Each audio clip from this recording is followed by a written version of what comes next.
Invitada está, no la veo. Hola. ¿Estás? ¿Sí estás por aquí? Ah, Sí. bueno.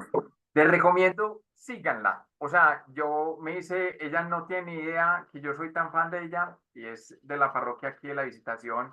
Y muchas veces, Jorge, no la conoces. Y porque a mí me ha impactado esta mujer tan joven y esté dedicada a esto y tocándonos los corazones. Y a mí me han llegado sobre todo los posts que haya hecho de los milagros litúrgicos y con la profundidad y fortaleza con que habla.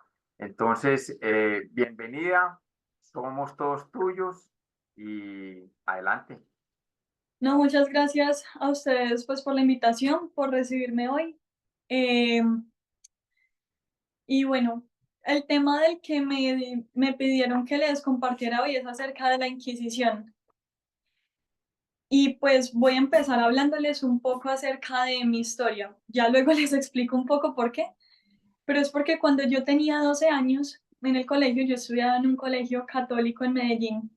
En ese momento nos empezaron a hablar acerca de la Inquisición en clase de sociales. Yo me acuerdo que nos pusieron una película de Lutero en la que también nos mostraban las cosas tan horribles que hacía la Iglesia Católica.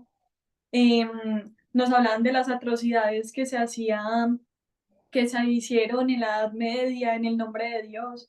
Nos hablan acerca de la quema masiva de brujas, acerca de las cruzadas, acerca de la conquista de América. Y todo esto les digo en un colegio católico de mi ciudad. Incluso recuerdo que una vez yo hice una exposición acerca de Galileo. Primero háganse la pregunta, ¿ustedes cómo creen que murió Galileo? La mayoría de la gente piensa que Galileo murió quemado por la iglesia, por la Inquisición, en la hoguera. Y yo dije esto en una exposición de sociales en mi colegio. Quién sabe de dónde lo saqué, porque es mentira totalmente. Ya en un rato les voy a explicar un poco más de esto. Y me pusieron buena nota, aunque dijera esa mentira, porque eso es lo que la gente por alguna razón cree. Exacto, Galileo murió de viejo, él no murió quemado, pero en el inconsciente popular pues está que él murió quemado. Eh, también, o sea, y yo viendo todas esas cosas en el colegio, a mí que no me habían dado mucha formación en el catolicismo, con 13 años, con 12 años, perdón, me empecé a hacer esta pregunta. ¿Puede entonces Jesús tener una iglesia que haya causado tanto daño? ¿O puede la iglesia de Cristo estar tan manchada de sangre? En cambio, decían que no, que Lutero había visto lo malo que estaba en la iglesia y decidió cambiarlo. Entonces, por todo esto, yo a los 12 años me volví protestante y esto de todas maneras no duró mucho porque a los 13 me volví atea. Hoy, pues ya evidentemente, gracias a Dios, soy católica, pero ¿por qué les estoy contando esta historia de cuando yo tenía 13 años? Porque, pues de mi ignorancia a los 13 años, porque esta no es solamente mi historia a los 13 años, sino que yo sé que hay muchas personas, niños, adolescentes, jóvenes, adultos, gente de todas las edades, que se alejan de la iglesia cuando se creen esas cosas que nos dice la leyenda negra. Y cuando descubren esto, estas cosas como no, piensan que están descubriendo cosas que la iglesia había mantenido ocultas durante siglos para engañarnos, pero no se dan cuenta de que en realidad están cayendo en una gran mentira y es una mentira muy grave porque yo sé que si a mí me hubiesen contado las cosas como en realidad son o me las hubiesen explicado mejor a esa edad, posiblemente nunca me habría alejado de la Iglesia Católica en un principio. Esto igual reconociendo que pudo haber excesos en los procedimientos, por ejemplo, en la Inquisición, pero ya más adelante vamos a Aparecen hablar todos sobre esto. en esos puntitos. Te aparece, a ver, Em, Y por esto, antes de empezar ya a hablar sobre el tema, quiero resaltar la importancia de que cada uno de ustedes esté aquí, porque en el mundo de hoy, la fe de otras personas puede depender de qué tan formados estemos nosotros en la fe, y así sabemos o no responder a preguntas que nos hagan acerca de la fe y de la iglesia. Y muchas veces en que una persona hace una pregunta acerca de la fe y la iglesia, y le responden diciendo, no, que tú estés preguntando esto es soberbia. Entonces la persona se aleja de la iglesia y dice, no, es que no me, es que me quieren ocultar cosas, no quieren que yo piense, o hacen una pregunta y sencillamente no le saben responder. Entonces va creando en el inconsciente popular, pues en el inconsciente de la gente, la idea de que la gente de fe no sabe nada, no es formada, no piensa, y de que los que sí son inteligentes y saben son los que no creen en Dios. Entonces, por eso es que es muy importante que ustedes mismos sepan responder cuando les hagan este tipo de preguntas. Normalmente cuando nos sacan temas como la Inquisición, las cruzadas, la conquista de América, el caso Galileo, la pederastia incluso, lo único que sabemos hacer los católicos es bajar la cabeza. Pero estos en realidad son caballitos de batalla que se usan siempre para atacar a la iglesia y que en su mayor parte están basados en mentiras o en mentiras parciales. Y tristemente, como les decía antes, cobran la fe de muchas personas. Entonces, ahora que ya sabemos la importancia de por qué de este tema y de por qué estar aquí y de formarnos nosotros mismos por nuestra propia cuenta, supongo que algunos se preguntaron hace un rato yo a qué me refería cuando les hablaba de que yo a los 12 años me creí la leyenda negra. La leyenda negra es un término con el que nos referimos a la propaganda que hizo el Imperio Británico desde el siglo XVI en contra del Imperio Español. Y por salir el Imperio Español tan ligado a la Iglesia Católica, pues esta propaganda antihispánica también afectó a la Iglesia Católica. Era propaganda antihispánica y anticatólica. Y lo que intenta hacer la leyenda negra es mostrar aspectos de la historia de España de forma totalmente exagerada, a veces deliberadamente falsa. Busca descalificar moralmente a España, mostrándola como un imperio totalmente oscurantista, cruel y tiránico. Y tristemente, estas mentiras de la leyenda negra nos siguen afectando hasta el día de hoy. Lo podemos ver en Hollywood, lo podemos ver en las novelas, en las series, está en el colectivo, pues en las mentes de las personas, que lo que les decía, que la conquista de América fue terrible, la Inquisición, pero por ejemplo hablemos un poco acerca de la conquista de América. Se nos dice que en América fue terrible todo lo que hicieron los españoles, pero se nos habla mucho de eso, pero poco se nos habla acerca de cómo fueron en realidad las cosas en Estados Unidos, por ejemplo. ¿Cómo procedieron los ingleses al llegar a Estados Unidos? La primera pregunta es, ¿por qué en Estados Unidos todos son blancos? Pues la mayoría de la gente que es de ahí, que no son inmigrantes y así, ¿por qué todos son blancos, rubios, de ojos claros? Es porque los ingleses tenían poca piedad con esos pueblos a los que llegaban y no se mezclaban con ellos, sino que los mataban y ya. Decía, por ejemplo, Calvino, que el color de la piel es signo del pecado que tiene una persona y que si tú pasas mucho tiempo con personas que tengan piel oscura, se te contagia ese pecado. Entonces, esas eran las cosas que ellos creían. Y es totalmente diferente en realidad cómo ocurrieron las cosas con los pueblos conquistados por España. En Sudamérica y en Centroamérica el mestizaje es evidente porque los españoles sí no tenían problemas para casarse con las personas de esos pueblos, de esas tierras que eran conquistadas. Además, también en muchos aspectos de la cultura hispanoamericana nos damos cuenta de que en realidad España quería ser madre, no quería conquistar y ya e instalarse ahí, sino que quería ser madre de esas tierras. Eso lo podemos ver, por ejemplo, en los pueblos, en la disposición de todos los pueblos fundados por españoles en América. Todos tienen una plaza central con una iglesia, la misma estructura que era traída desde España. También tenemos, por ejemplo, los testimonios de tantos jesuitas, de tantos franciscanos que dieron sus vidas por la evangelización en América. Y otros datos muy importantes que no se nos dicen al hablar de la conquista de América es que muy pronto se reconoció que los indígenas sí tenían alma por parte de España. En España, además, desde el principio se prohibió la esclavitud de nativos americanos. Y en cuanto a la esclavitud de negros, aunque en España era permitida por los reyes católicos, fue condenada por la Iglesia desde el siglo VI, desde San Gregorio Magno. Pero ahora ya entremos en materia. Esto era como para ilustrar un poco lo que está en la cabeza, las mentiras que están en nuestras cabezas por culpa de la leyenda negra. Entonces, antes de empezar ya a hablar acerca de la Inquisición, para todo el que quiera profundizar más en este tema, puede ir a las actas del Simposio Internacional sobre la Inquisición, que fue organizado en el Vaticano del 29 al 31 de octubre de 1998. Estos fueron unos días en los que todos esos archivos de la Inquisición fueron abiertos al público para que especialistas católicos y no católicos pudieran ir a investigar a ver qué es lo que realmente sucedió durante la Inquisición. Entonces esto para que vean que no es que la iglesia quiera mantenerlo todo en secreto y nos quiera decir mentiras y ya no. A la iglesia le importa reconocer la verdad. Y por eso es también que San Juan Pablo II pidió perdón por los excesos que se pudieron haber cometido por la Inquisición.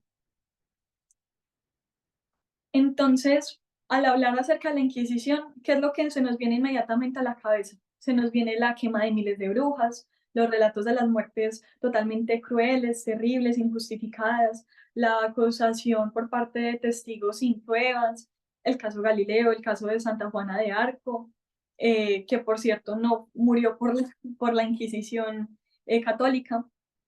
Se nos muestran las imágenes de decenas o cientos de personas ahí amarradas a los palos en la hoguera, pero la verdad es muy diferente a todo esto y para empezar hay que empezar por el principio. Y vamos a hablar un poco acerca de historia del derecho. En Roma, la razón principal por la que al principio del cristianismo quemaban a los cristianos era por no dar culto al emperador, perseguían a los cristianos era por no dar culto al emperador. Los cristianos podían aceptar al emperador como autoridad, pero no lo podían aceptar como Dios, obviamente. Y este era justamente el problema. Y eso es porque desde la época de la República, desde el siglo VI a.C., se pensaba que todo delito que atentaba contra la estructura o la dignidad del Estado era un delito de lesa majestad. Y las penas contra este delito fueron desde el principio muy duras. Cuando el cristianismo ya siglos después se convirtió en la religión principal del imperio, bajo Teodosio, quienes pasaron a ser los culpables del delito de lesa majestad con el pasar de los siglos, fueron los herejes. Y a partir del siglo V, los emperadores cristianos comenzaron a proponer el principio jurídico de que todo atentado contra la fe verdadera lo sería también contra la sociedad, pues la fe hacía parte del bien común social que el Estado debía custodiar, y los delitos contra la fe eran vistos como delitos contra el imperio. Además, Europa, pues en la Edad Media, era muy diversa, habían pueblos pues muy diferentes después de la caída del Imperio Romano, idiomas distintos, costumbres distintas, y por eso a medida que el cristianismo se iba expandiendo, precisamente el vínculo que unía a Europa y que unía incluso a los imperios internamente era la fe. Y también otro aspecto preliminar para entender la Inquisición es que en la vida cotidiana de la Edad Media la vida cotidiana de la Edad Media era totalmente impensable fuera del marco del credo. Luego de la caída del Imperio Romano empieza a regir en Europa algo llamado el derecho romano-germánico. Este era un derecho que no tenía códigos o códices como los que habían en el derecho romano, sino que era derecho consuetudinario, es decir, derecho basado en la costumbre. Por ejemplo, en el derecho civil no habían como tal contratos así, sino que todo era basado en el juramento. Y en el derecho penal de esta época es muy conocido y a veces es confundido con lo que pasaba después en la Inquisición, nada que ver. El derecho penal del derecho romano-germánico es conocido por algo llamado las ordalías, que son con las que se buscaba determinar o no la culpabilidad de alguien en cuanto a un delito. Entonces se decía, bueno, vamos a ver si esta persona es bruja o no.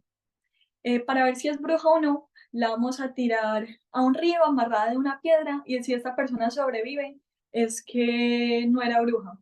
Y si sobrevivía la persona, era porque se entendía que Dios había ayudado a esa persona a sobrevivir porque no era culpable. O a veces incluso el que se sometía a prueba era un tercero ajeno al proceso. ¿En qué consistían estas pruebas? Se hacía que una persona sostuviera una piedra al rojo vivo, lo que les decía, que alguien era tirado a un río, amarrado a una piedra y que sobreviviera, que una persona la quemaran, y si la persona no se moría, es que no era bruja, porque Dios la había ayudado, porque no era culpable. Todo esto era ciertamente al margen de la iglesia, todo eso lo hacía el brazo civil de cada uno de los reinos, de cada uno de los lugares. Y esto pues obviamente no constituía ningún tipo de proceso de investigación, también era muy común que la gente tomara justicia por mano propia, pues por la propia mano. Pero a mediados del siglo XII empezó a ocurrir algo también particularmente preocupante, con una secta que son conocidos como, pues muchas sectas que empezaron a abundar en Europa, pero de las más conocidas herejías, perdón, eran las de los albigenses o los cátaros. Y muchas similares, con creencias similares que a veces se mezclaban. Y eran muy comunes al principio, sobre todo al sur de Francia. En el manicaísmo se sostenía que habían estas sectas se sostenían en el maniqueísmo, que pensaban que había dos principios coeternos, que son el bien y el mal. Pensaban que las almas eran espíritus buenos pero caídos y que estos espíritus caídos estaban aprisionados en la materia y se tenían que liberar de alguna manera de la materia. En ese sentido, pensaban que Cristo era una criatura y que la redención no se obra por su sangre, sino por la predicación. Y ellos pensaban que el Dios de todo lo espiritual, lo inmaterial, era el Dios bueno, y el Dios de lo material era el Dios malo. Y ellos no tenían ninguno de los sacramentos que involucrara materia física, sino que el rito más importante para ellos era el consolamiento, que era como una especie de bautismo. Y ya las personas muy avanzadas hacían a veces algo llamado la endura, que era una especie de suicidio en el que se entendía que como todo es malo, todo lo material es malo, entonces me voy al desierto sin comer ni tomar agua y me muero allí. Eh, Ellos también rechazaban el matrimonio y la procreación porque esto era extender cosas materiales. Eh, bueno, y todo esto empezó a generar muchos problemas porque también habían personas eh, de élite, personas ricas que empezaron a adherirse a esta secta. También habían muchas otras herejías como las antisacerdotales o los pobres de León. Y cuando todas estas herejías empezaron a aparecer, les había dicho desde antes que lo que unía al pueblo, lo que unía a Europa, los reinos internamente, era la fe. Entonces estas herejías que rompían este vínculo social, pues empezaron a afectar mucho a la gente del común y a los reyes. Entonces en Orleans, en el año 1023, Roberto el Piadoso, preocupado por esta situación, reunió en una catedral a obispos, abadeses y señores a ver qué iba a hacer con estos herejes. Y se dice que el rey supuestamente, pero es para que vean cómo pensaban las personas de esta época, supuestamente afligido por la muerte de las almas, quiso que mandó a todos a quemarlos al fuego, a todos estos herejes, y que todo esto lo hizo con el consentimiento de todo el pueblo. En el año 1040, Heriberto, el arzobispo de Milán, eh, tomó a un grupo de albigenses y llevó a que los fueran juzgados civilmente, pero cuando los llevó a que fueran juzgados civilmente, el pueblo y los magistrados los arrojaron a la hoguera, mientras que el obispo decía, no, la idea no es que los maten de esta manera. O sea, la idea de él no era que los quemaran, sino que eso era algo que hacía la gente sin que la iglesia pudiera hacer mucho. En el año 1052, el emperador Enrique III de Alemania mandó ahorcar a un grupo de cátaros con la aprobación de todo el pueblo, pero el obispo de este lugar, el obispo Wasson, dijo, nosotros no queremos defender la herejía, pero tales condenaciones no están de acuerdo con la ley de Dios. La iglesia no apoyaba esas condenaciones. En el año 1049 hubo un concilio en Reims con el Papa León IX, en el que se determinó que solamente se iban a aplicar penas espirituales. La Iglesia aborrecía, la sangre aborrecía este tipo de penas, y que las penas que podían ser aplicadas eran, por ejemplo, la excomunión. Lo mismo lo ratificó después del Papa Víctor III y Alejandro II, que dijo que tanto las leyes eclesiásticas como las seculares deben prohibir derramar la sangre humana para estos casos de herejía. Pero la situación se iba agravando cada vez más y los herejes llevaban a muchas personas al error. Recordemos también que en esta época en la que era impensable, como les decía antes, la vida al margen del credo, al margen de la fe, pues se entendía que si alguien moría pues practicando una herejía y una herejía que además llevaba consecuencias prácticas, pues era una persona que se condenaba, que se podía condenar. Y ante estas herejías que se seguían propagando cada vez más y más y más, el brazo secular seguía reaccionando con la fuerza. Por esto, San Bernardo de Claraval y otras personas de su época empezaron a reconocer dos cosas. Primero, que con los herejes se debía intentar primero con la argumentación, la munición y la excomunión, que recordemos es una pena espiritual. Y no se debe hacer por las armas, sino por la fuerza de los argumentos que lleva a las personas a la verdadera fe. Pero si se rechazaban los argumentos, se los debía entregar al brazo secular para evitar que extendieran los errores y que estos errores afectaran a más almas. También hay un corpus jurídico realizado en el siglo XII por el monje Graciano que se dice cuáles son los pasos que se deben dar ante la aparición de una herejía. Y es, primero, el discurso y la argumentación para convencer a estas personas y que no tuvieran que ser entregadas al brazo secular para que no fueran ejecutadas, para que no fueran torturadas. Dos, en caso de resistencia y pasado un tiempo, entonces se hacían las penas canónicas y ya después por la necesidad del momento se empiezan a aplicar las corporales, que más adelante vamos a hablar de ellas. Y si todo esto era ineficaz, entonces ya se entregaba al brazo secular. Y el brazo secular lo primero podía tener penas como la confiscación de bienes, la flagelación, el exilio y la muerte. Pero esto era antes de que la Inquisición entrara a regular las penas dadas por el brazo secular en estos casos, porque ya después se prohibió la flagelación, por ejemplo. Entonces, concretamente podemos hablar de 4 caminos que se empezaron a usar para combatir la herejía y para evitarlo. Entonces, primero, la predicación nuevamente y los tratados doctrinales que empezaron a aparecer desde la segunda mitad del siglo XII. Segundo, las misiones y las controversias, que eran discusiones públicas para que la gente que era iletrada, que era en su mayoría analfabeta, pudiera escuchar y convencerse. En este punto es importante hablar del surgimiento de las órdenes religiosas y, por ejemplo, de Santo Domingo de Guzmán, que decía que había que preocupar con el verbo y con el ejemplo. Había que, eh, había que predicar, había que llevar la fe de esta manera, pero además había que dar ejemplo, como los cátaros, como los predicadores de los cátaros, de los albigenses que les contaba hace un rato, solían ser personas muy austeras.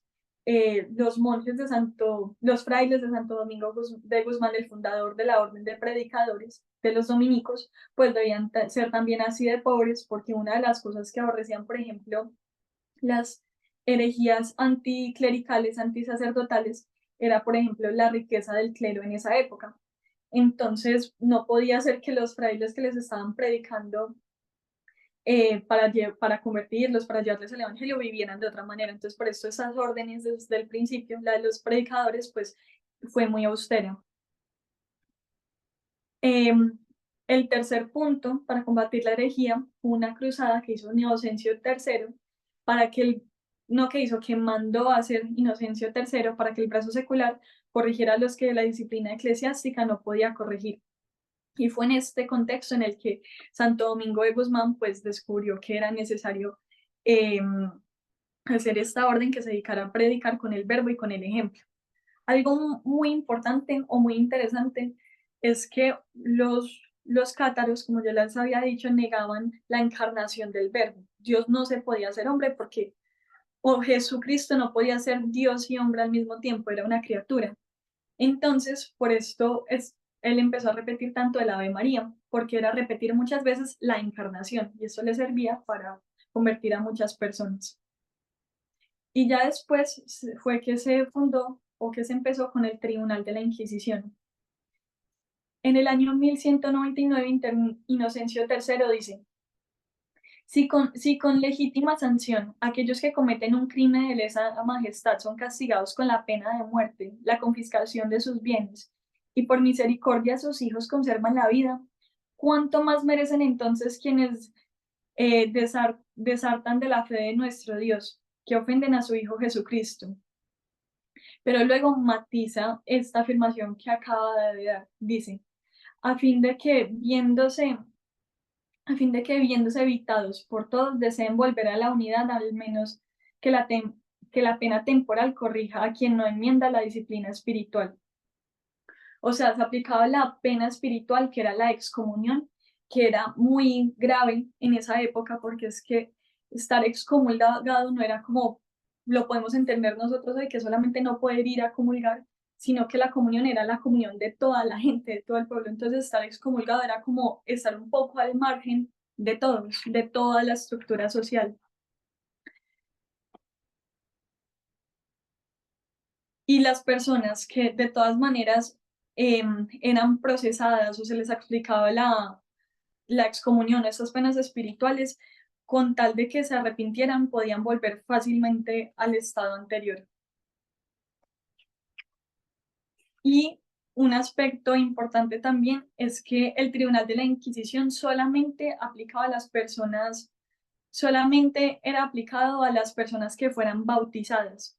A veces se dice que eran procesados los musulmanes, los judíos, los que no creían, pero para nada era un tribunal para bautizados. Y al principio solamente estuvo en los lugares más afectados por la herejía, que eran Francia, Italia, España y Alemania. No se puede hablar de una sola inquisición, habían varias inquisiciones, que eran primero la Inquisición episcopal, que era con el obispo de cada lugar que regulaba la Inquisición. Luego está la Inquisición pontificia, una regulada directamente desde Roma. Luego la más famosa, que es la Inquisición española, que fue constituida por los reyes católicos a finales del siglo XV y que dice, por ejemplo, Henry Camin, comparándola con la forma en la que funcionaban otros tribunales, dice: la humanidad y benignidad de la Inquisición española contrasta con las ejecuciones de los tribunales seculares españoles. La Inquisición española no es como nos dicen que era algo totalmente oscurantista, que perseguía a todos, que la iglesia no admitía que nadie dijera nada en contra de lo que ellos pensaban, para nada. Tenemos testimonios hoy de que habían personas que podían ser críticos de la Inquisición, que no estaban de acuerdo, y no es tampoco que la Inquisición española fuera un tiempo en el que pues reprimió totalmente el florecimiento de las artes, de la cultura, porque precisamente el siglo de oro español ocurrió en un momento en el que todavía estaba la Inquisición y, por ejemplo, Francisco de Quevedo apoyaba la Inquisición. Ya hablando de aspectos concretos,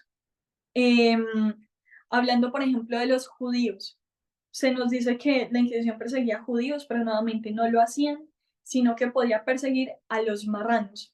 ¿Quiénes son los marranos? Los judíos conversos, o los cristianos judaizantes. Y una prueba de que no perseguía a los judíos y que no los obligaba a convertirse es que Torquemada, por ejemplo, era descendiente de judíos. También hablando acerca de la Inquisición, nos dice Juan de Mariana que la Inquisición española era un don del cielo, al compararla con la forma en la que las personas morían en otros lugares por no hacérseles procesos rigurosos para determinar si eran culpables o no de algo. Y un ejemplo muy claro de esto son las brujas. A la Inquisición no le interesaban las brujas, porque a la Inquisición no le interesaban los pecados, sino las herejías. Solo a partir del siglo XV se empezó a incluir a las brujas, pero es porque este tribunal les convenía mucho, mucho más a las brujas por la benignidad, porque la brujería es un pecado en sí, no una herejía, entonces por esto no se tenía en cuenta antes. Y de hecho un testimonio de que al principio no se, y durante la mayor parte de su existencia no se tomaron en cuenta las brujas, es que Alonso de Salazar luchaba contra la histeria colectiva de las brujas y decía que en realidad, pues, este tribunal no era para ellas. En España, de las 125.000 personas acusadas de brujería, solo 59 fueron ajusticiadas. En cambio, en los reinos protestantes en total, fueron 150.000 las brujas ejecutadas. En España, Portugal e Italia fueron 1.300 brujas las ejecutadas por el brazo secular y en todo el mundo fueron 100 por la Inquisición. Entonces se puede decir que en total en Europa fueron unas 1.400. En cambio, si vamos a los reinos protestantes, en Alemania fueron 25.000. En Inglaterra fueron 1500. Y por eso es que Henningsen dice que la Inquisición fue la salvación de miles de personas acusadas de un crimen imposible. Y Cecil Roth nos dice que la Inquisición española merece la gratitud de todos los hombres civilizados, porque los especialistas en la Inquisición dicen que en realidad la Inquisición salvó más vidas de las que se perdieron. ¿Por qué? Por la comparación, por cómo eran las cosas antes, solamente dejadas al brazo civil y por la forma en la que morían las personas en los reinos protestantes. Otro aspecto que es muy importante para tener en cuenta es que no cualquiera podía ser inquisidor, sino que un inquisidor, o sea, el que se encargaba de juzgar si alguien era culpable o no, no podía ser menor de 40 años. Había un manual del inquisidor que daba estos rasgos, decía, no puede ser menor de 40 años, tiene que ser honesto en su conducta, tiene que ser de extremada prudencia, perseverante firmeza y erudición católica perfecta y lleno de virtud. Y en el sínodo de Narbona se le dice a los inquisidores, para que ustedes vean cuál debería ser la actitud de un inquisidor, dice, a aquellos que rehúsen convertirse, no os apuréis a condenarlos. Más bien, insistid frecuentemente, personalmente o por otros medios, para moverlos a la conversión. No los libréis al poder secular sin haber agotado todos vuestros recursos, y hacerlo con gran pesar. Es decir, si los mandan ya al poder secular porque no hay nada más que hacer, háganlo con gran pesar. También otro autor de Cusón nos dice que son rarísimos los casos de corrupción entre los inquisidores. Fray Bernardo Guidonis nos dice que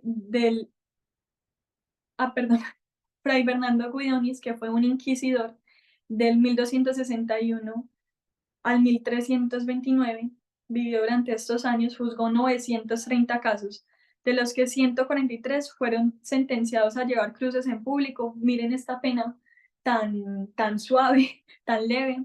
9 fueron condenados a peregrinar, otros 307 fueron encarcelados y 42 solamente fueron entregados al brazo secular. Pero en cuanto a los encarcelados, lo que no se nos dice tampoco es que las condiciones de las cárceles de la Inquisición eran mucho mejores que las condiciones de otras cárceles. Eran celdas más amplias, e incluso las personas que iban a estas cárceles podían salir a mendigar si eran muy pobres, o podían salir a la capilla, e incluso les daban carne, o sea, podían comer carne. El proceso un proceso de una persona, ¿cómo podía empezar? Podía empezar de tres maneras. Primero, se dice per accusationem, que era una acusación formal delante del inquisidor, y si esta acusación era falsa, la pena que le habrían aplicado al hereje se la aplican a la persona que hizo la acusación falsa. Entonces, por eso es que no cualquiera iba a decir, yo creo que este es hereje, o no cualquiera lo iba a hacer por venganza, porque si esa acusación era falsa, se le aplicaba la misma pena que se le habría aplicado al otro. La segunda forma era per denunciationem, que era algo basado en la corrección fraterna, que se basa mucho en los principios que nos da el Evangelio. Entonces, primero se le intentaba convencer a la persona en privado de que dejara esta herejía. Luego se le volvía a pedir que se retractara de la herejía con testigos, y luego ya se hacía la denuncia ante la iglesia. En este punto es como si se viera al inquisidor, al superior, como un padre y no como un juez. Y la tercera es per inquisitionem, que es cuando había una difamación o la declaración de un testigo y se empezaba a hacer una investigación secreta. Y eso no es que a la iglesia le gustara hacer procesos secretos, porque sí, sino porque era algo propio de la época, y porque no tiene que ser un proceso en público para que sea justo, sino que esto dependía más bien de los criterios de prudencia de quien hacía la investigación. También creo que es importante resaltar de dónde viene el nombre Inquisición. Inquisición viene de inquisitio, y es porque antes, pues como les decía, como les dije al hablar del derecho romano germánico, cómo eran las cosas antes de la Inquisición, pues sencillamente se mandaba a quemar al que fuera, o estaban estos procesos para determinar si alguien era culpable o no con tan poca rigurosidad. Con la Inquisición se empezaron a hacer procesos rigurosos para determinar si alguien era culpable o no. Investigando sobre el tema, me sonó mucho pues al al tema de carga de la prueba. O de indubio pro reo, o sea, si no era claro por las pruebas manifiestas o por la propia confesión de la persona que era culpable, no se podía determinar que era culpable. Y es por eso también que los especialistas dicen que por lo menos en cuanto al ámbito jurídico, la Inquisición representó un avance gigantesco para lo que se vivía en la época. Y además los procesos eran muy suaves. Tenemos testimonios y, y escritos que nos demuestran que había personas que habían cometido un delito civil, por ejemplo, robar, matar o algo así, y se inventaban que lo habían hecho por alguna razón que tenía que ver con alguna herejía solo para que los procesara la Inquisición, porque el proceso era mucho más benigno, mucho más suave. ¿Cómo podía ser el proceso? Primero, en un proceso muy suave, se le podía pedir a una persona cercana al que estaba en herejía que le ayudara a cambiar, que lo convenciera a cambiar de opinión. Luego ya se hacían los castigos más severos, que se decían que eran castigos de la inteligencia, pero seguían sin ser castigos propiamente corporales. Y esos son de los que les hablaba hace un rato. Los castigos podían ser la prisión, el ayuno a pan y agua, las cadenas o la privación del reposo. Y luego, si esto no funcionaba y la persona no se había retractado, se le entregaba ya a la persona al brazo secular, a algo que ya se llamaba el tormento. A algo que se llamaba el tormento. Un aspecto fundamental que no sé si ya se los dije es que si la persona se arrepentía o se retractaba, con esto bastaba, solo con esto bastaba para que ya se la dejara libre. Y todo esto que les estoy diciendo puede sonar muy terrible, pero juzgar con los criterios de nuestra época, cosas que pasaron hace 500 años, 800 años, incluso 1000 años, es anacrónico. El anacronismo es eso, juzgar con los criterios de hoy, cosas que pasaron hace mucho tiempo. Para nosotros juzgar realmente y correctamente la Inquisición, lo que tenemos que hacer es juzgarla con los criterios de esa época, compararla a otros tribunales. Entonces, ¿en qué consistía el tormento? Que ya sí tenía estas penas corporales. ¿O qué requisitos, qué condiciones habían para que se aplicaran? Primero, no podía exponerse nadie a una pena corporal sin la aprobación de un jurado lleno, pues compuesto por hombres buenos y letrados. Además, se necesitaba la autorización del inquisidor y del obispo del lugar. Y solamente se podía usar agotados todos los medios de investigación y de persuasión.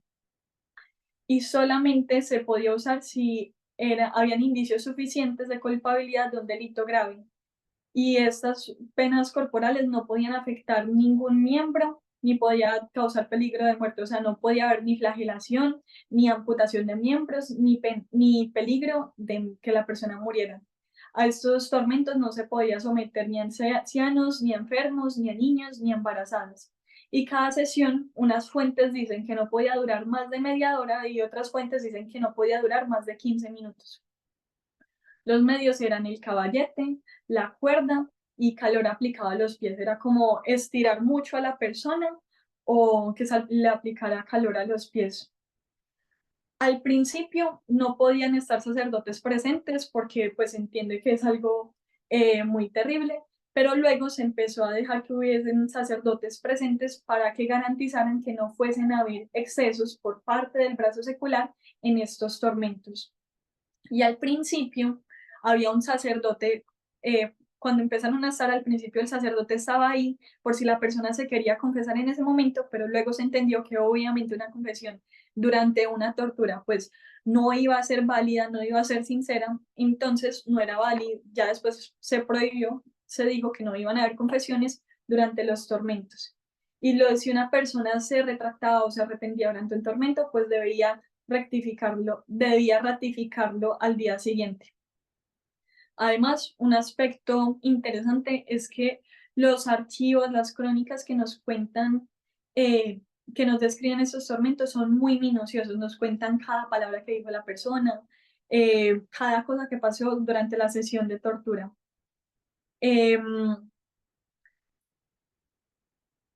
En la Inquisición, por ejemplo, en Francia, los registros judiciales dicen que en Toulouse, de 1309 a 1323, solamente se sometió a tormento a una persona de 663 procesados, a diferencia de esos miles y miles de muertos que nos dicen. Miren que, o sea, en casi 20 años, no, pues sí, en casi 20 años, solamente se sometió a tortura a una persona de 636. Además, pues para resaltar los últimos puntos, no se castigaban a las personas por los pecados particulares, o sea, no por si alguien estaba en incesto, o pues por brujería, por ese tipo de cosas. Aunque se ocultaba el nombre de los que denunciaban, estos, como les había dicho, eran castigados si la acusación era falsa, pero digamos que se ocultaba el nombre de los que denunciaban por un asunto de protección de testigos, porque como les había dicho también, era común que la gente tomara eh, venganza por su propia mano, y esos que denunciaban debían probar que decían la verdad. A veces también se nos dice que no había derecho de defensa, pero aquí ya había derecho de defensa. Eimerick, el inquisidor de Aragón, escribe en su directorio que el derecho a la defensa será permitido y de ningún modo podrá ser negado, concediendo un abogado siempre honesto e incorruptible, experto en el derecho y celoso de la fe. Adriano Garuti dice que la pena capital era reservada al hereje pertinaz o reincidente. Andrea de Col dice que en las 3 sedes que había en Italia, en Roma, en Venecia y en Aquilea Concordia, el total de ejecutados fueron 128, y no los miles que nos dice nuevamente la leyenda negra. Y Steven Helliker nos dice que en los procesos si morían eran ejecutados menos del 2%. E incluso una prueba de que los ejecutados o sometidos al tormento eran muy pocos es que incluso santos fueron investigados por la Inquisición. Y dos ejemplos claros son San José de Cupertino o Santa Teresa de Ávila. Entonces, todo eso es como lo que les quería compartir acerca de este tema de la Inquisición. Y lo que les digo es no para que ustedes se queden con esta información, sino para que ustedes mismos vayan a investigar y a formarse, porque como ya les habían dicho, mi página se llama Apologéticos, y apologéticos es una palabra griega que hoy la entendemos como apologética, y la apologética es la defensa de la fe. Y la apologética hoy es fundamental defender nuestra fe, y solamente la podemos defender si la conocemos, porque hay personas, como les había dicho, que eso puede depender de una respuesta que nosotros le demos. Y porque la apologética es esencialmente, o sea, tiene dos aspectos fundamentales, pero uno de ellos es el aspecto misionero de la apologética, de llevar la fe de una forma razonable para una época. En los primeros siglos del cristianismo, San Justino, el primer apologeta, llevaba a los griegos la fe desde la razón, porque era la forma en la que ellos lo podían entender. Y hoy, por alguna razón, también es muy importante que sepamos tener esos argumentos para llevarle la fe a otras personas y para resolver las preguntas que puedan tener. Entonces, muchas gracias por este espacio, por haberme invitado, por haberme escuchado. Gracias, Alejandra. No sé si alguien tenga alguna pregunta para que alce la mano y, y le hagan la pregunta a Alejandra, sea de este tema o de su página o algo, porque tiene una página en Instagram realmente bien interesante. Y como nos estaba compartiendo Alejandra en este momento, es desafortunadamente nosotros aquí en Colombia tenemos un tema que es que el que nos conoce su historia está condenado a vivirla nuevo, y es realmente hay un desconocimiento tan en nuestra historia de fe, que realmente en nuestra religión, que por eso este temita puede sonar robusto, todo eso, pero es esencial que conozcamos, y como Alejandra lo decía al inicio, eh, o sea, le cambia a uno totalmente el parecer. Entonces, si alguien tiene alguna pregunta, aquí están preguntando, Aleja, eh, dicen,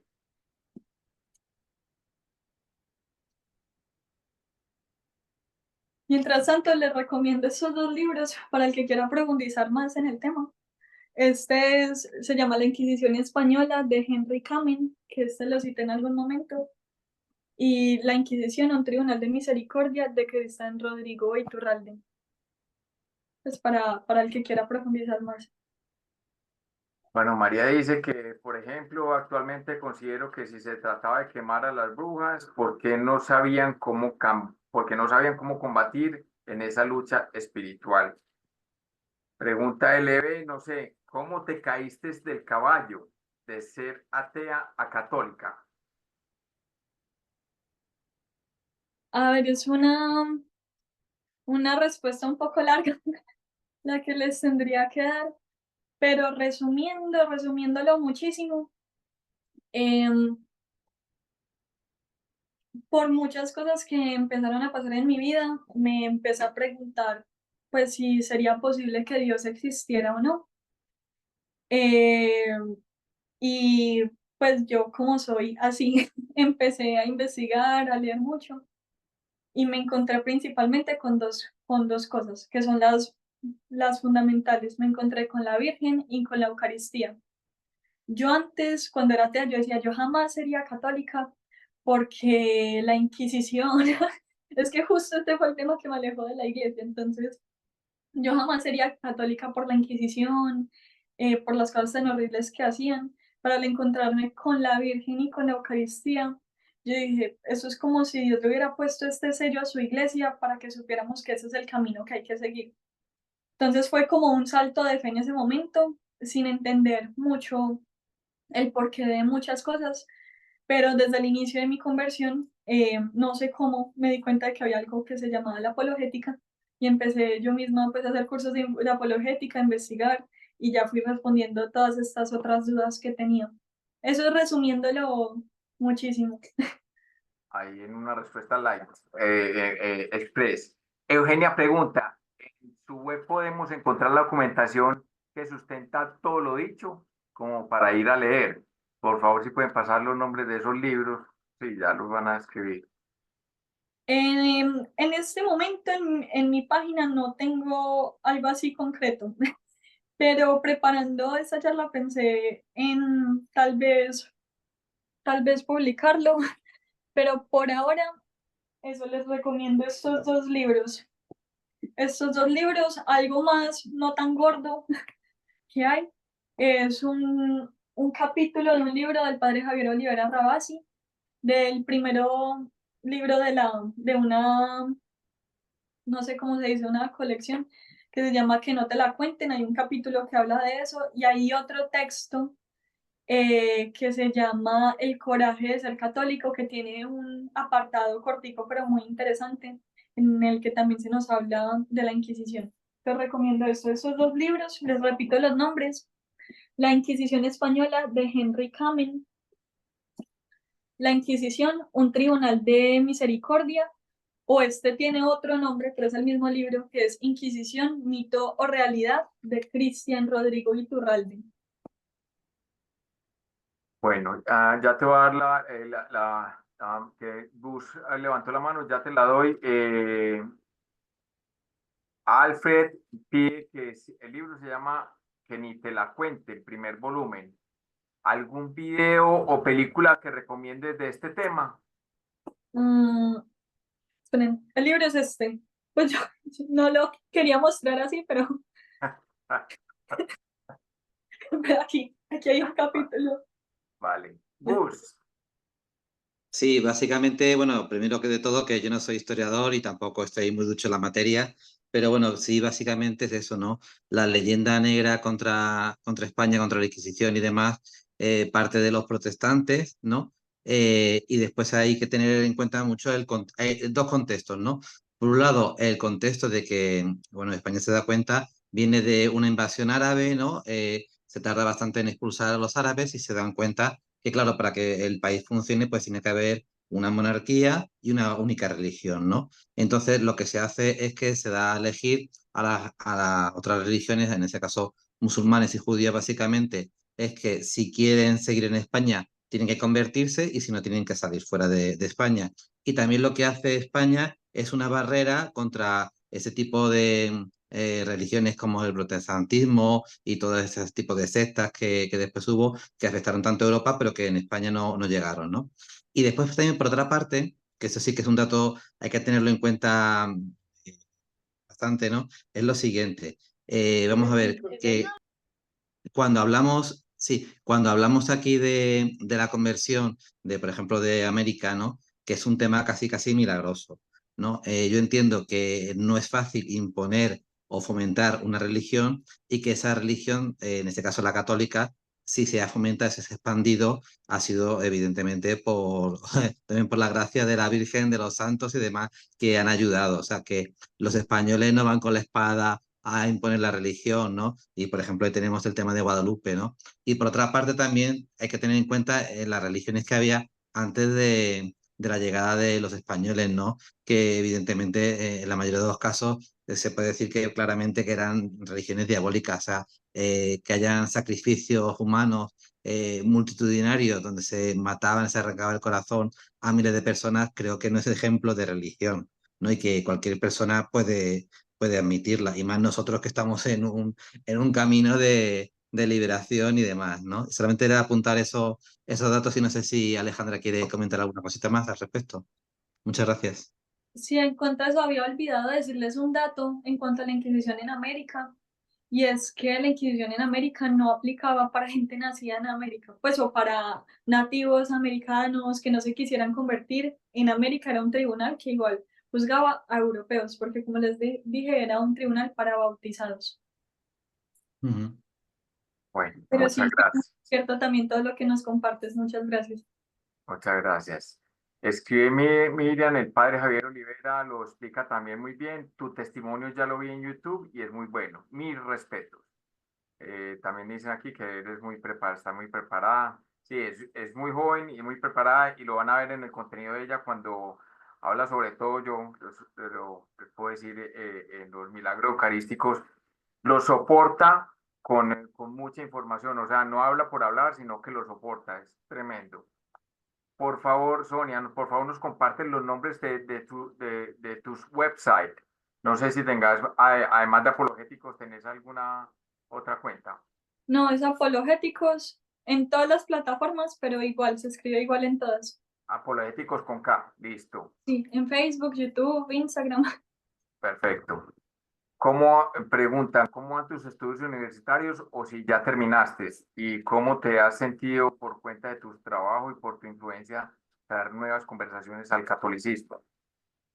Eh, pues yo antes estaba estudiando Derecho, pero no terminé la carrera, o sea, llegué hasta la mitad y llevo apenas este año estudiando Teología. Empecé en enero, entonces ya estoy como si en el segundo curso aquí en Pamplona y me ha encantado.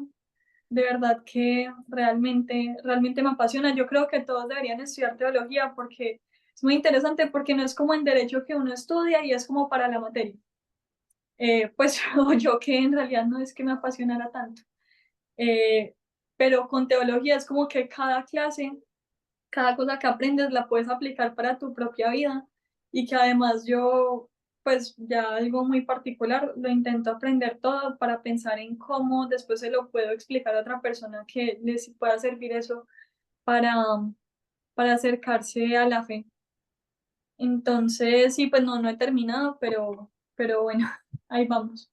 Y afortunada porque tengo otra amiga, Mafer, que es otra Instagramer de Somos SOS y ella tiene muchas ganas de ir allá a estudiar teología. Entonces, Sí. muy chévere.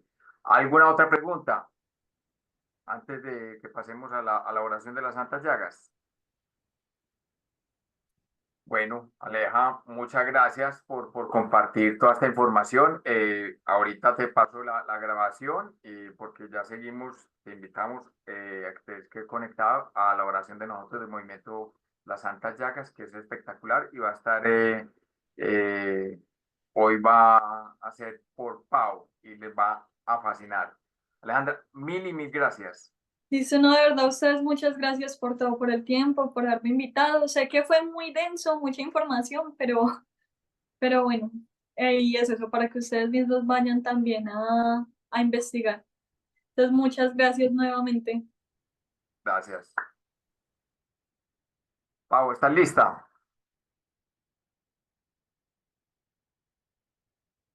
Hola, Jorgito, hola a todos, buenas tardes. Sí, señor. Bueno, ya le entrego a Pau que les cuento, el maligno hace ochas y panochas. A Pau se le cayó ahorita el celular, yo estaba en medio del rosario, se le cayó el teléfono al agua, lo metió en arroz, me llamó de otro teléfono, yo no puedo contestar porque estaba en el rosario y entré aquí con Alejandra y con ustedes, pero ella va a ser la encargada que es una cosa, pues Pau es una cosa espectacular y van a sentir la oración de las Santas Llegas como cata de una forma un poquito diferente, pero los invito a que se conecten con Pau. ¿Vale?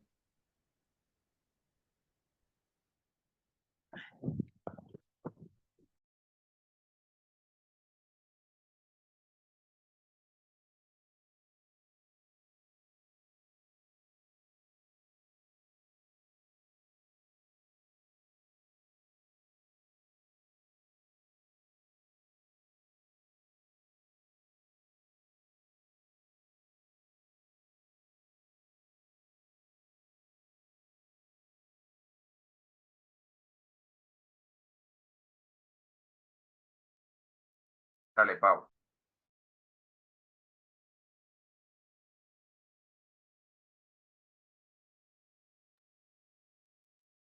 Pau, ¿estás?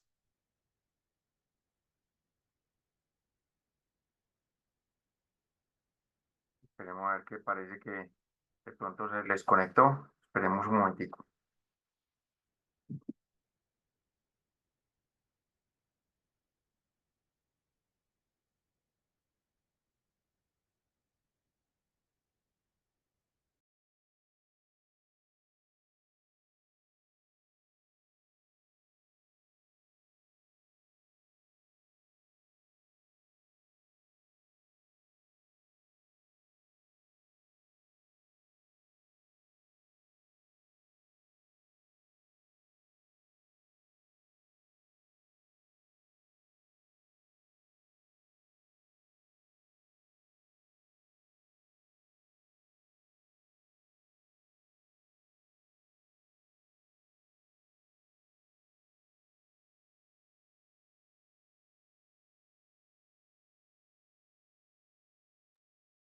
Pau, ¿estás? Espera un momentico. Aquí ya como que está conectando.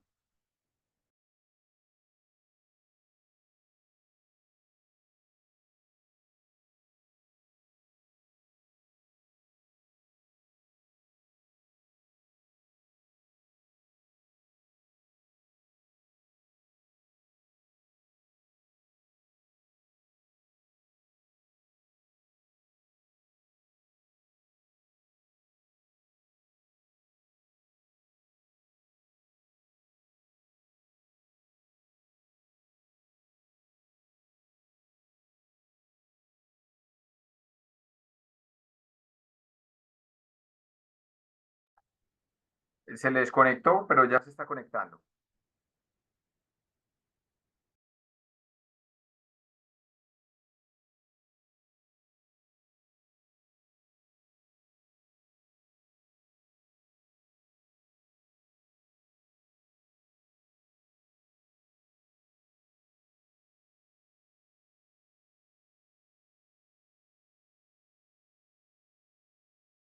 El padre Ítalo no lo veo conectado. Se están preguntando si el padre Ítalo está hoy y no lo veo. ¿Cierto, José? ¿No está? No, Jorge, no se conectó el padre Ítalo. El martes pasado, Cata le dijo que lo liberaba y él dijo que sí, que lo mismo se iba a conectar, pero hasta ahora no me contestó. Si me contesta,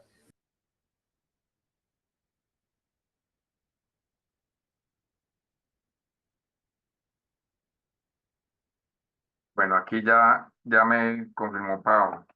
Ya.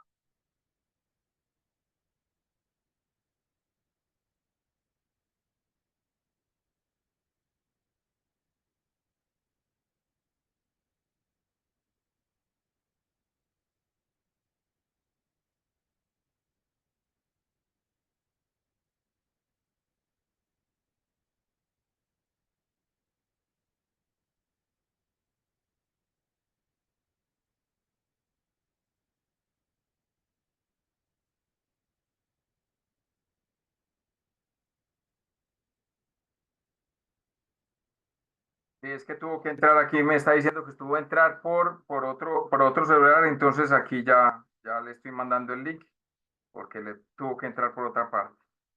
Desafortunadamente, disculpen, pero estas son las cosas que suelen pasar.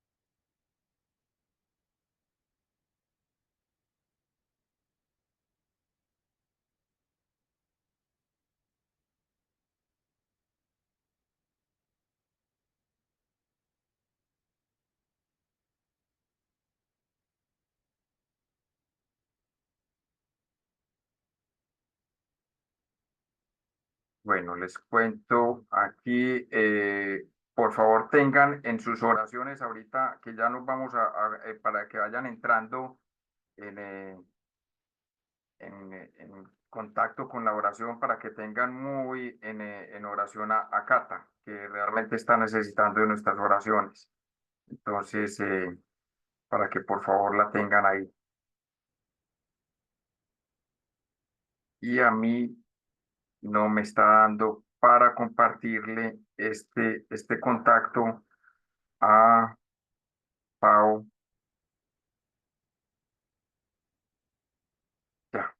Ya sí me dio. Disculpen de verdad.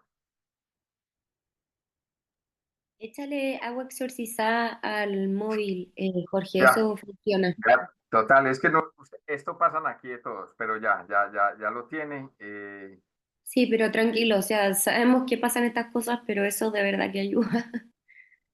Sí, es que ahorita venía y ella me estaba llamando y yo no le podía Sí, contestar y ella está desesperada, pero bueno, ya sí, ahí sí, está no, entrando. tranquilo, a todos nos ha pasado y no, lo Gracias, sabemos. María Magdalena, verdad que muy comprensiva. Sí, de nada.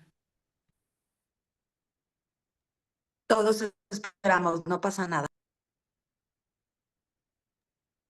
Sí, lo mismo chicos, si de repente les falla, no sé, el wifi o qué sé yo, con agua exorcizada hacer como la señal de la cruz en el router del wifi o en el mismo móvil o en el ordenador, ayuda muchísimo. Bueno, aquí que ya está entrando Pau, cuéntenme un poquitico, les llama la atención este Ya. tipo de eventos que tuvimos hoy o más por el lado como lo hacemos con Cata o como le han hecho con José, María José, que después vienen otros testimonios como José y María José, que María José y José están en deudas porque ellos vienen como la segunda parte. Entonces ahí está Pau, pero sí nos gustaría que nos escribieran qué les parece con toda honestidad, porque lo que queremos es que ayudarles e informarlos. ¿Quién como Dios? Nadie como Dios. Bueno, Pau, sí, dale. Y eso, tenemos con nuestra iglesia. Gracias. Nos están escribiendo ahí y ya si quieren conectémonos ya con Pau. Bueno, perdón, pero como les dije al principio, en el nombre del Señor, algo se está haciendo bien para que haya tantas cosas para que no podamos hacer. Jorgito, ¿tú me compartes pantalla para hacer la lectura?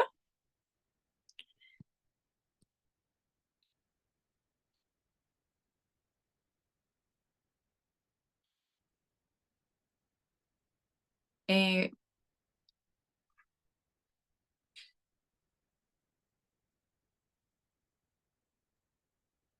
Jorgito. No, cancela tu video y ya haces tu lectura para que no se distraiga en las personas con tu imagen, ¿vale? Sí, pero como estoy desde otro lugar porque mi teléfono está muerto, entonces no tengo cómo compartir pantalla. Si tú puedes compartir tu pantalla y poner la lectura de las Santas Llagas, te lo agradezco, porque todo lo tenía en Ah, mi teléfono, pero como es otro, ya. No, si quieres, espérate, te paso. ¿Quieren, Ya. perdón, quieren compartir la lectura de las Santas Llagas, solo eso, sin la canción? No, es la lectura. la Ay, lectura. ya, porque yo creo que yo la tengo y lo puedo hacer desde el mío. Ay, buenísimo, porque mi teléfono espero que solamente esté durmiendo, que no se haya dañado. Pau, ya te la mandé a ese teléfono. Ah, ok. Para Bueno, ese, me avisan chicos, si no la comparto yo. ya, aquí ya se la estoy pasando. Ya te Ya. llegó, Pau. Sí, aquí ya la tengo. Vale, dale. Ya la voy a descargar. Y ya la adjunto.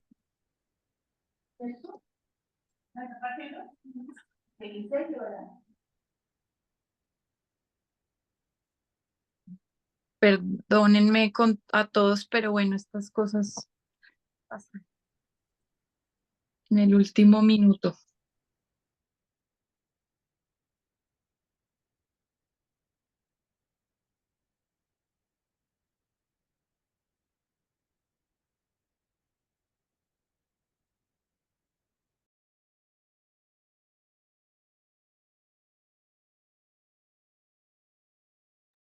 Oh, no te escuchamos.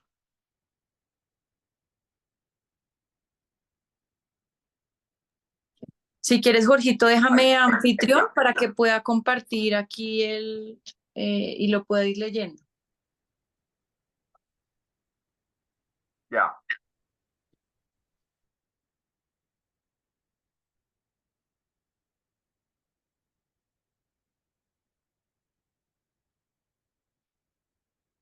Ahí ya lo están viendo, ¿verdad?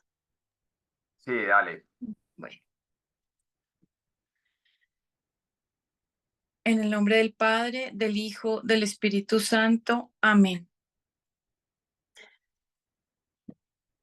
Señor, te quiero dar gracias por este día, por este rato que hemos tenido de oración y seguimos en oración, dándote gloria y alabanza, sabiendo que nuestro anhelo y nuestro deseo es darte gloria en todo lo que hacemos, buscando la santidad, el bien de nuestra alma y el bien de todos los demás. Con esta oración contemplativa de tipo ignaciana, nos adentramos en lo profundo de nuestro corazón, generando un vínculo sagrado con nuestro amado Señor Jesús. En la primera parte, contemplamos a Cristo crucificado, observando con reverencia y su amor sus santas llagas. Podemos establecer una relación íntima con el Señor. Se nos invita a imaginar que sacamos simbólicamente la corona de espinas y los clavos de su cuerpo, con un acto de contrición por nuestros pecados, porque sabemos que un corazón quebrantado y humillado, nuestro Señor nunca lo desprecia. Este gesto realizado en el silencio de nuestra oración nos une a la pasión de Cristo y nos abre a la misericordia infinita de su amor redentor. Cuando nos acercamos a Él con humildad y, por supuesto, sintiéndonos inmerecedores de tal privilegio, se nos invita a besar, limpiar, sanar y venerar sus llagas de manera simbólica con nuestros pensamientos y emociones. Este gesto nos hace tomar conciencia que Cristo murió por nuestros pecados según las Escrituras y nos ayuda a comprender que en su persona divina encamada se ha unido de cierto modo con todo hombre. A medida que avanzamos, contemplamos a un Cristo glorioso en la cruz, como el de San Damián, sin tensiones ni dolor. Está de pie sobre la cruz, no pende de ella, su cabeza no está tocada con una corona de espinas, lleva una corona de gloria.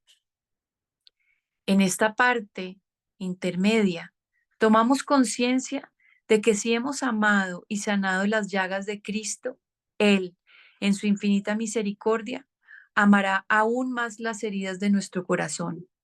Nos convertimos en el buen ladrón en la cruz, teniendo la oportunidad de pedir perdón a Jesús, reconocerlo como el Hijo de Dios y Rey del universo, le suplicamos con humildad: Jesús, acuérdate de mí cuando estés en tu reino.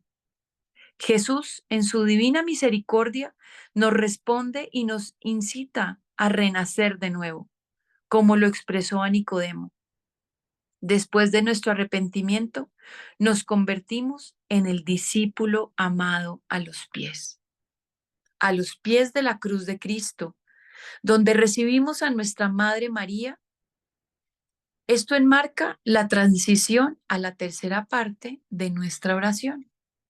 Ahora nos encontramos ante Jesús resucitado y la Virgen María, que nos acompaña en el camino de sanación de nuestras heridas más profundas, pues Él se manifestó para quitar los pecados.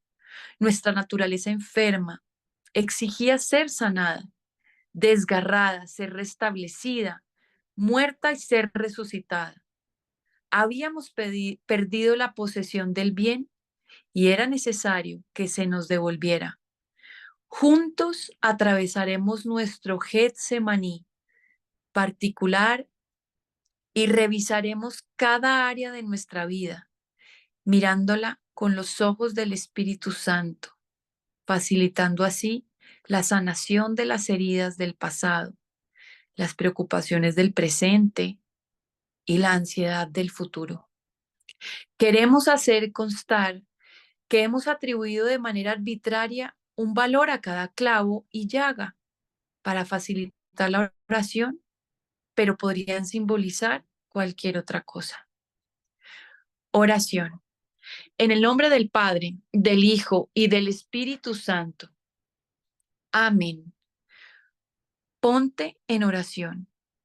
Jesús quiere que le acompañes y le muestres tu amor en sus últimos momentos en la cruz. Cuida sus llagas y Él sanará las tuyas. Durante la oración, de manera contemplativa, entraremos en contacto con el mismo Jesús durante su pasión y tendrás la oportunidad de abrazar, besar y sanar sus heridas. Él está en la cruz por nosotros. Demuéstrale tu agradecimiento con tu gesto de amor. En este compartir con Él, te invitamos a que le entregues esa cruz que tanto te pesa.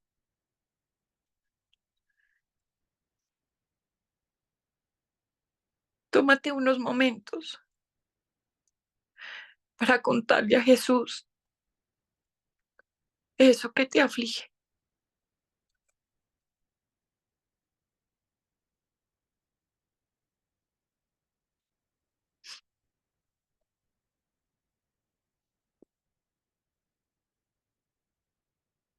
Repite en tu corazón: Dios uno y trino, misterio de amor, que habitas en los cielos y en mi corazón. Mi alma está sedienta de ti. Mi carne tiene ansia de ti, como tierra reseca, agostada sin agua. Ven, Espíritu Santo, te abro mi corazón, mi cuerpo, mi alma, mi espíritu y mi vida para que actúes en ellos sin ningún tipo de restricción ni resistencia. Y suplico que me des tu luz que deseo, anhelo y necesito.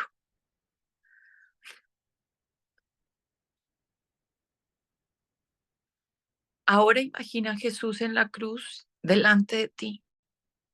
Imagina que puedes estar ahí con Él y acompañarle en estos últimos momentos en la cruz. Retira la corona de espinas al Señor con todo el amor y la solemnidad que esto precisa. Besa, limpia, sana, venera sus llagas. Dale aliento en estos momentos por los que está pasando y demuéstrale tu amor.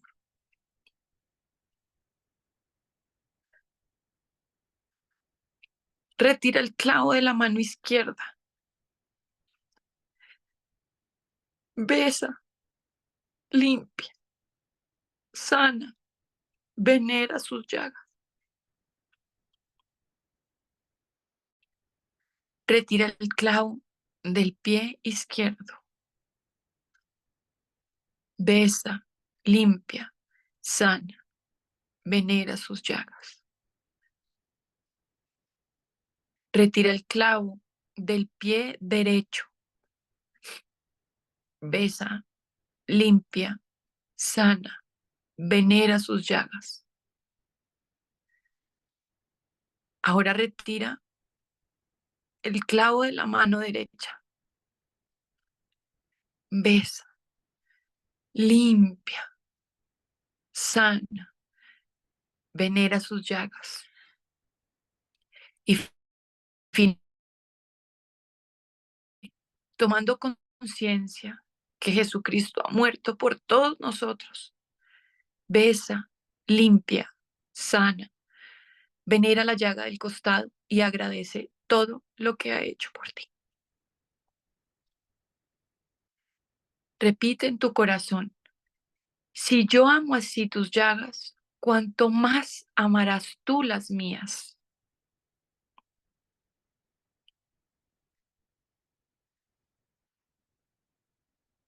Ahora, como si fueses el buen ladrón crucificado al lado del Señor, puedes pedirle perdón por todas las veces que le has fallado,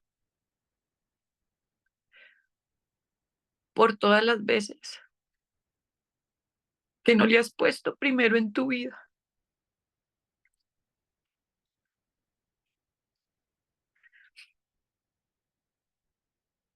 Después de esta reflexión, ora con fuerza diciendo: Jesús, acuérdate de mí cuando estés en tu reino. Jesús te mira y te susurra: en verdad te digo, hoy estarás conmigo en el paraíso. Tenéis que nacer de nuevo.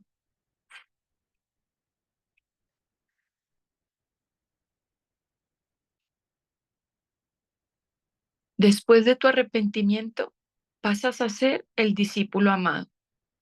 Te encuentras a los pies de la cruz. A tu nueva vida entrarás acompañado de alguien muy especial. A tu lado está la Virgen María. Jesús la mira y le dice: mujer, ahí tienes a tu hijo. Luego te mira a ti y te dice: ahí tienes a tu madre. Siente cómo la Virgen María te abraza.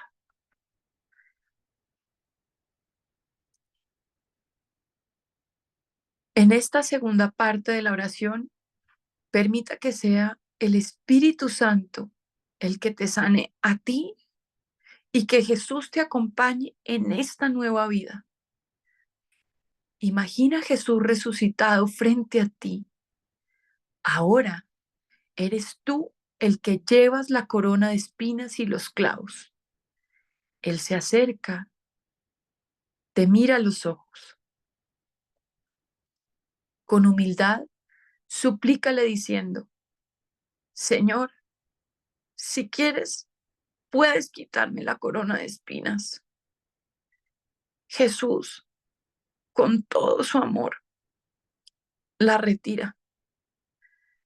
Siente cómo se alivia el dolor que te generan tus pensamientos. Invoca al Espíritu Santo para que sane y transforme todos esos pensamientos que te hacen daño y te alejan de Dios en amor. Espíritu Santo, ven. Espíritu Santo, ven.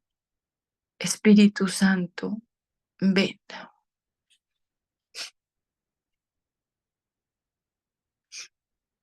Abba Padre, para ti todas las cosas son posibles. Aparta de mí este cáliz, pero no se haga mi voluntad, sino la tuya. Siente cómo Jesús te abraza el Espíritu Santo te reconforta y la Virgen María te cubre con su manto. Observa el clavo que tienes en la mano izquierda. Este clavo representa las cargas y preocupaciones de la vida cotidiana. Trabajo, dinero, estudios, todas las tensiones y ansiedades que estas áreas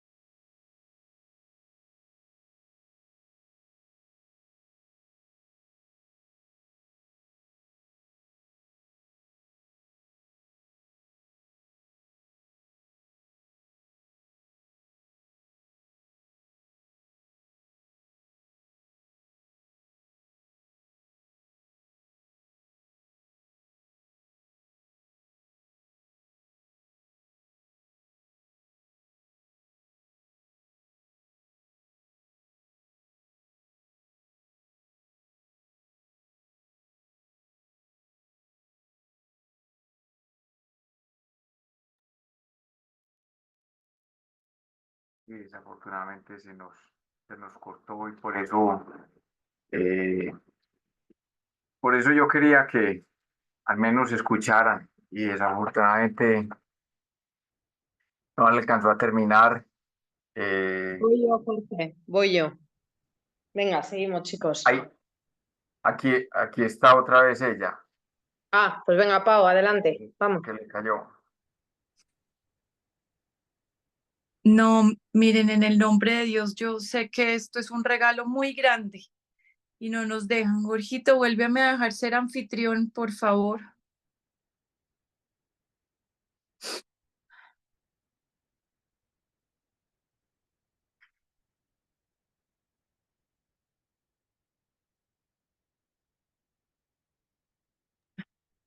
Ya, Pau. Sí, ya te voy a poner.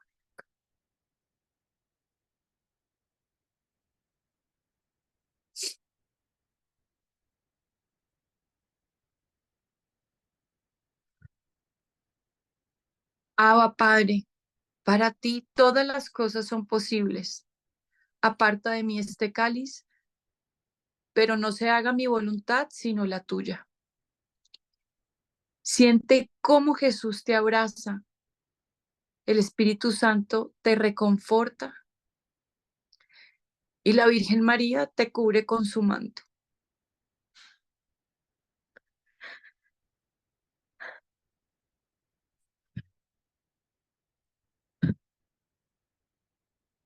Observa el clavo que tienes en la mano derecha. Este clavo representa las cargas y preocupaciones de la vida cotidiana, trabajo, dinero, estudios, todas las tensiones y ansiedades que estas áreas pueden traer. Quizás tengas heridas abiertas que necesitas ser sanadas, situaciones en las que necesitas que Jesús te sostenga. Este es el clavo que te genera esa llaga. Con humildad, suplícale a Jesús diciendo: Señor, si quieres, puedes quitarme este clavo y sanar la llaga. La Virgencita toma tu mano y Jesús retira el clavo y sana la llaga con todo su amor. Comparte con Él tu dolor y tus peticiones en este ámbito. Espíritu Santo, ven. Espíritu Santo, ven. Espíritu Santo, ven.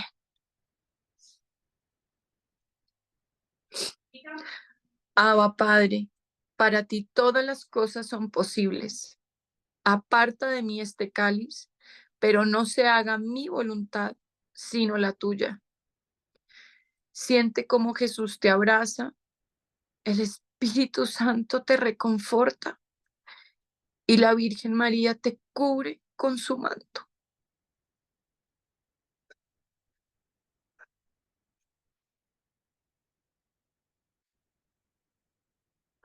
Observa el clavo que tienes en el pie izquierdo.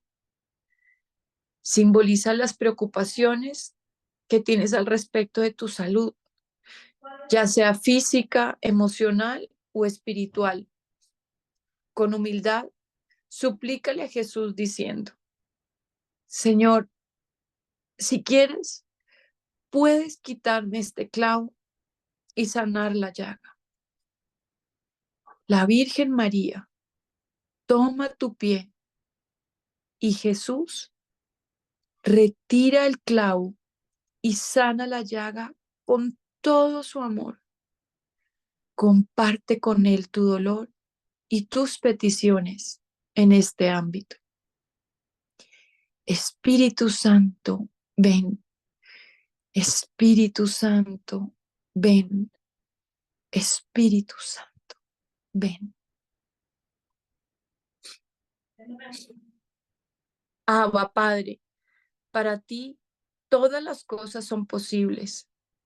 Aparta de mí este cáliz, pero no se haga mi voluntad, sino la tuya. Siente cómo Jesús te abraza.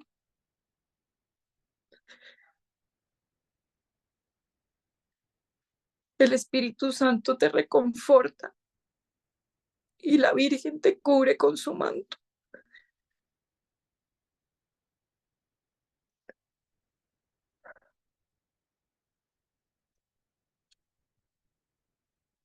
Observa el clavo que tienes en el pie derecho.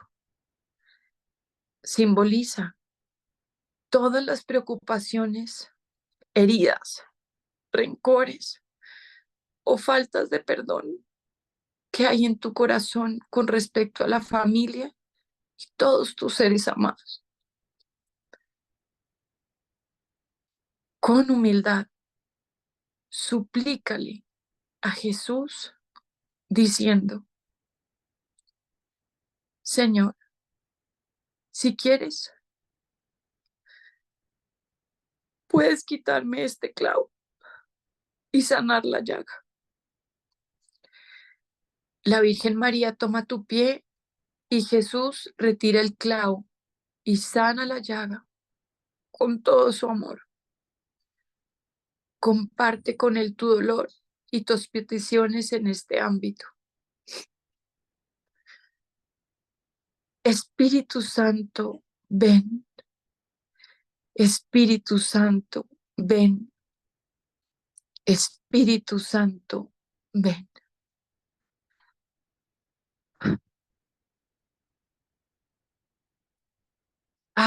Padre, para ti todas las cosas son posibles. Aparta de mí este cáliz, pero no se haga mi voluntad, sino la tuya. Siente como Jesús te abraza, el Espíritu Santo te reconforta y la Virgen te cubre con su mano.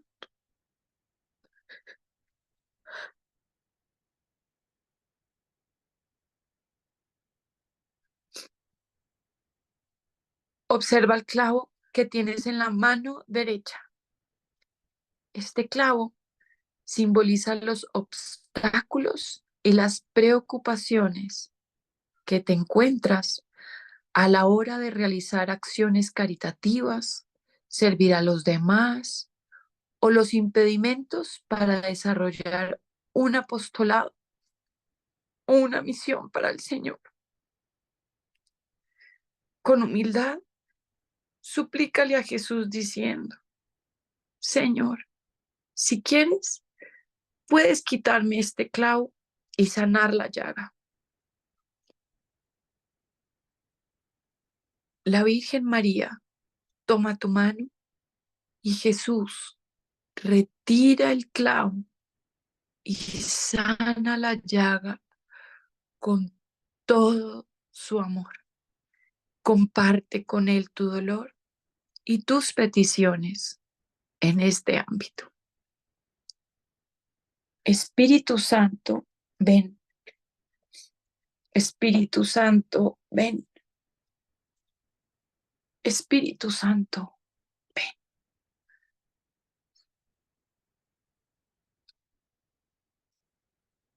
Abba, Padre, para ti todas las cosas son posibles. Aparta de mí este cáliz, pero no se haga mi voluntad, sino la tuya. Siente cómo Jesús te abraza y el Espíritu Santo te reconforta.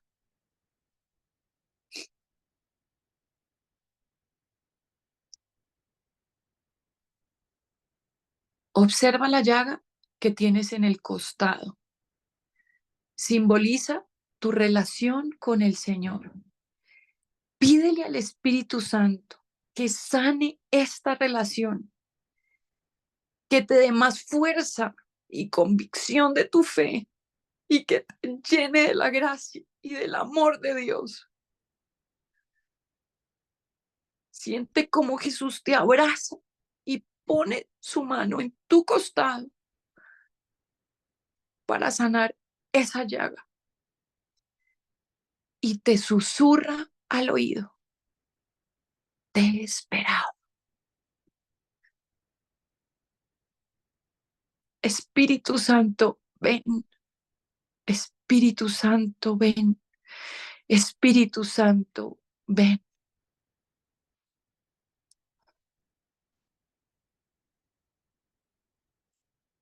Abba, Padre, para ti todas las cosas son posibles. Aparta de mí este cáliz, pero no se haga mi voluntad, sino la tuya.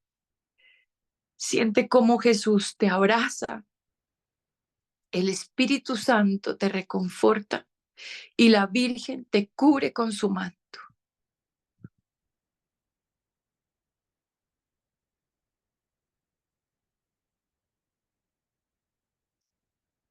Observa ahora tu corazón y clama al Señor con esta oración. Espíritu Santo, si hay alguna herida abierta todavía, te ruego la sanes.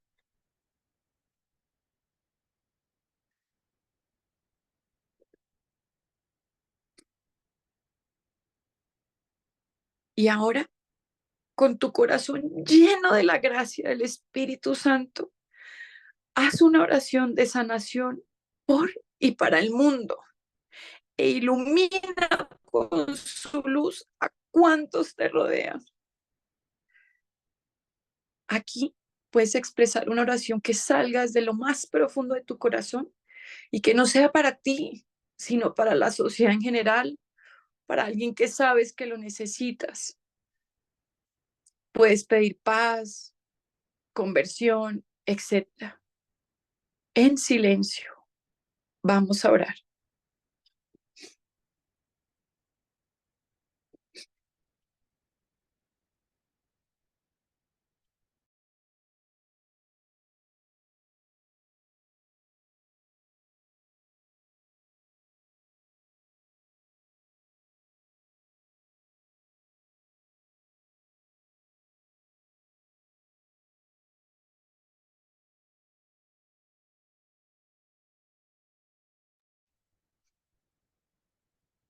Gracias, Santísima Trinidad, por este momento de oración. Virgen María, acompáñame en el caminar de la vida y llévame siempre de la mano. Espíritu Santo, permanece en mí e ilumina para siempre las oscuridades de mi ser. En tu nombre, Jesús, séllame con tu sangre preciosa y protégeme del mal y del maligno. Padre, te entrego este corazón humilde para alabanza y gloria de tu nombre, por mi salvación y la de todo el mundo. Amén. En el nombre del Padre, del Hijo, del Espíritu Santo. Amén. Yo no sé ustedes. Por eso yo insistía tanto en que estuviese Pau. y así con todos los problemas de conexión, la quería porque yo me sentía como indigno, pero lo que vio María Magdalena y la Santísima Virgen cuando esta mujer ora. Hermanitos, hijitos de Dios, el Padre Ítalo está, entonces nos va a dar la bendición, pero primero nos va a bendecir sacramentales. Entonces, en bombas, para que vayan y cojan sal, aceite y agua. ¿Listo? Que nos va a bendecir el Padre Ítalo. Gracias a Dios. Gracias, Padre.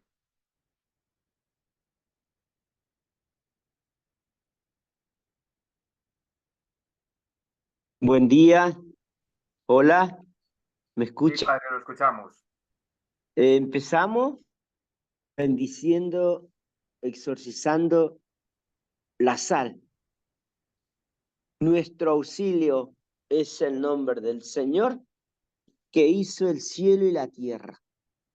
Te exorcizo, oh criatura de la sal, por Dios vivo, por Dios verdadero, por Dios santo, por Dios que ordenó al profeta que fuese puesta en el agua para sanar su esterilidad, para que te conviertas como sal exorcizada en salud para los creyentes, para que seas salud del alma y del cuerpo, para todos aquellos que te consuman, para que haya y se aparte de donde sea puesta toda maldad del demonio inmundo, conjurado por este Señor, que ha de venir a juzgar a los vivos y a los muertos, y este siglo por medio del fuego. Amén. Oremos. Imploramos humildemente tu inmensa clemencia, omnipotente y eterno Dios, para que te dignes con tu piedad bendecir y santificar esta criatura de la sal que tú creaste, género humano, a fin de que los que la consuman, todos aquellos que sea tocado por esta sal, carezca de toda inmundicia y de toda impregnación del espíritu del mal. Por nuestro Señor Jesucristo. Amén. Exorcismo del agua. Te exorcizo, oh criatura del agua, en nombre de Dios, Padre omnipotente, en nombre de Jesucristo, su Hijo, nuestro Señor. Poder del Espíritu Santo, para que seas exorcizada, para ahuyentar toda fuerza del enemigo y para que puedas erradicar y arrancar al mismo enemigo con sus ángeles apóstatas, por el poder del mismo Jesucristo, nuestro Señor, que ha de venir a juzgar a los vivos y a los muertos, y este siglo por el fuego. Amén. Oremos. Oh Dios, propicio a nuestra súplica e infunde la fuerza de tu bendición a esta agua que hemos preparado con estas purificaciones, para que seas tú, criatura, sirva para alejar a los demonios, para sanar las enfermedades, para que al ser derramada sobre las casas y los lugares de tus fieles, queden libres de toda inmundicia y de todo mal, que no resida allí un espíritu pestilente, que se alejen todas las del enemigo, y si hay algo que a los que habitan en ella o a su tranquilidad por la aspersión de esta agua huyan, para que la salud que te pedimos por invocación de tu nombre quede defendida de toda impugnación del maligno, por Jesucristo nuestro Señor. Amén. Que esta mezcla de la sal y del agua se realice en el nombre del Padre, y del Hijo, y del Espíritu Santo. Amén. Con ustedes y con tu espíritu. Oremos. Oh Dios, autor de todo dominio del mal, que supera las servicias del enemigo, que poderosamente vences las huestes enemigas. A ti humilde te pedimos, oh Señor, que mires con bondad esta criatura de la sal y agua, y santifiques con tu bondad, quiera que sea regada por invocación de tu santísimo nombre, desaparezca toda infestación del espíritu inmundo, sea alejado el terror de la serpiente infernal, y mediante la presencia del Espíritu Santo nos concedas benigno tu misericordia, ya que humildemente te lo suplicamos por nuestro Señor Jesucristo, tu Hijo, que vive y reina contigo en la unidad del Espíritu Santo por los siglos de los siglos. Amén. Del aceite. Auxilio es el nombre del Señor que hizo el cielo y la tierra. Te exorcizo, criatura de aceite, por Dios Padre omnipotente, que hizo el cielo y la tierra, el mar y todo lo que allí existe. Que se aleje de este aceite toda fuerza del adversario, toda acción y toda incursión de Satanás, a fin de que dé a todos los que lo mental y corporal, en el nombre de Dios Padre omnipotente, de Jesucristo su Hijo y Señor nuestro, y del Espíritu Santo, Paráclito, y en el amor del mismo Jesucristo, Señor, que ha de venir a juzgar a los vivos y a los muertos. Amén. Señor, escucha nuestra oración y llegue hacia ti nuestro clamor. El Señor esté con ustedes y con Señor Dios omnipotente, quien está con temor el ejército de los ángeles, cuyo servicio espiritual conocemos. Dígnate mirar y bendecir y santificar este aceite con el cual mandaste a ungir a los enfermos, a fin de que una vez obtenida la salud, te diesen gracias a ti, Dios vivo y verdadero.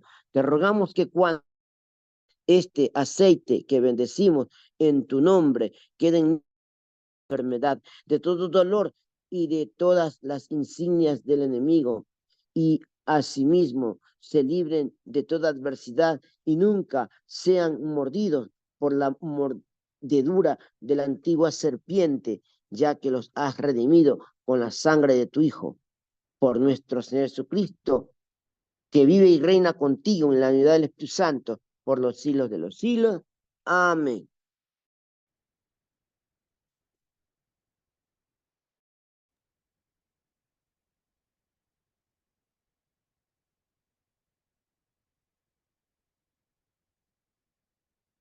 Muchas gracias, padre. Bueno, aunque yo he estado por aquí escondida, pero he estado escuchando un poco la reunión. Gracias, padre. Gracias, Pao. Ha sido una oración maravillosa y, por supuesto, gracias a María Alejandra, que ha sido impresionante todo lo que nos ha compartido. Yo creo que hemos aprendido muchísimo. Gracias, Jorge, por estar siempre ahí a los mandos, cubriendo todas las necesidades. Gracias, gracias a todo el equipo en general, de verdad. Sois maravillosos, os quiero un montón y gracias a todos los que os habéis conectado, por supuesto. No sé, Jorge, si quieres decir algo. No, que necesitamos era oír la voz tuya, ya después de todo este río de Magdalenas que teníamos, era la voz tuya la que necesitamos para despedir el evento. Bueno, chicos, yo pediros mucha oración, estoy necesitando mucha oración en estos días, porfa. Comentaros y recordaros que yo voy a estar en Madrid, así que el día, no sé si es el sábado 6, bueno, ese sábado que es el 1 de octubre, ¿vale? O sea, el primero.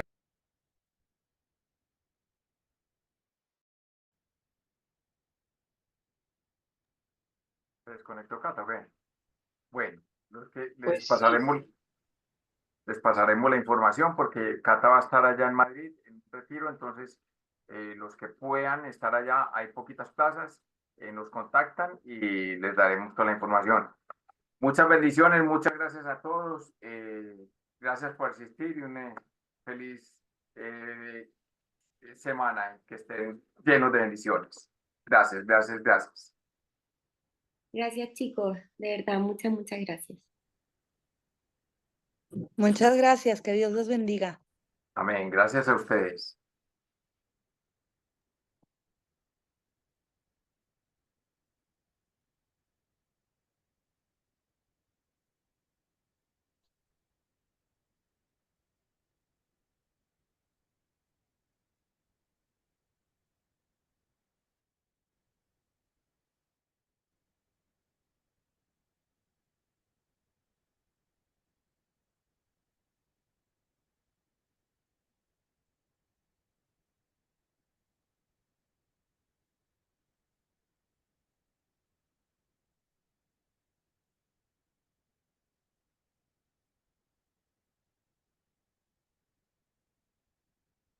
Se me cortó.